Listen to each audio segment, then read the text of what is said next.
अस्सलाम वालेकुम भाई, आप देख रहे हैं कि ये जाली नोट आया है अब मार्केट में एकदम नया।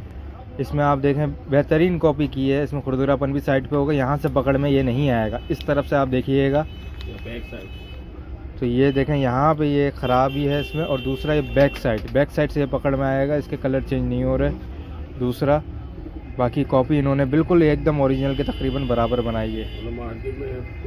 मार्केट में कुछ लोग घूम रहे हैं जो आपसे सामान लेने के लिए आएंगे और ये आपको नोट पहना देंगे। इससे आप बचिएगा और ये हो सके तो आगे फैलाएं, और 5,000 का नोट चेक करके लें। नदीम भाई, हमें तो लग गया चूना।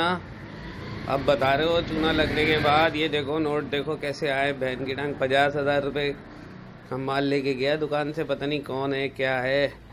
और ये देखो एक ही नंबर के देखो दो नोट हैं, ये बहन की टांग।